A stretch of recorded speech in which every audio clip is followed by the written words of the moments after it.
Morko. Tässä mä mietin, että milloin mä saan unen päästä kiinni.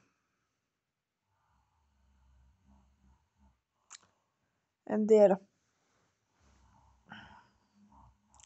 Sitä ootellessa.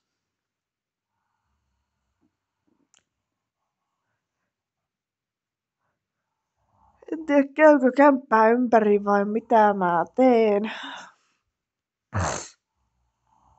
Mutta niin.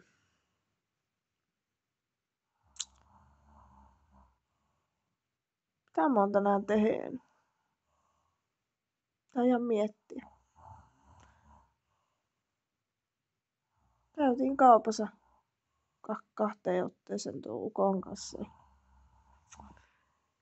Ja. Siivottiin kämppä. Siinä nyt on jotakin touhua.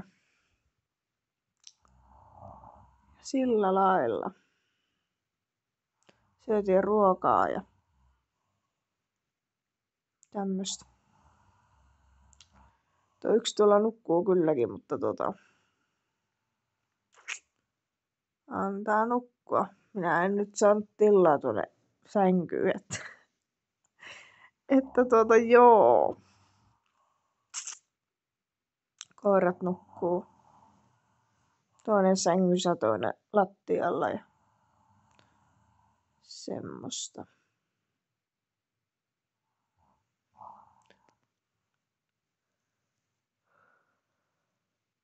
En tiedä, pitäis lähteä varmaan vielä iltasavulle ja. Eipä sitä muuta. Eipä sitä kai vissiin kurjuutta kummempia. Koitan vielä kerran päästä sänkyyn nukkumaan. Äleihän on niin jästipää. Mutta niin. Eipä tässä kummempaa. Mä lähden tupakalle ja koitan saada unen päästä kiinni ja tälle. Lälle.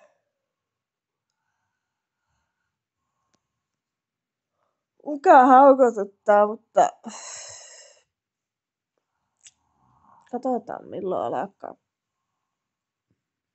alkaa aivot nukkumaan minun kanssa. Kyllä ne varmaan siinä alle tunnissa viimeistä. Huomenna on menojakin niin peesti, että tälle. Mä olin tänään tänään heräsin. Ja mä luulin, että vittu on maanantai.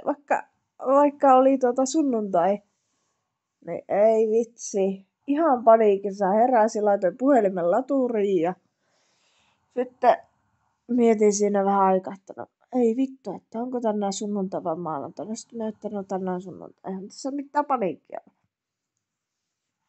Ja herranko huomenna kauheassa paniikissa, jos mä laitankin hälyttimet pois.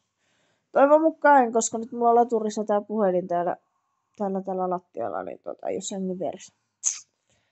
Niin sitä vaaraa ei ehkä sinänsä enää oo. En mä itse asiassa nukkunut pomminkaan tänään, mutta olisi tullut aika kiire. Olisi 10 mennyt tai tullut menoa ja mä heräsin 9 maissa. Että kauheeta.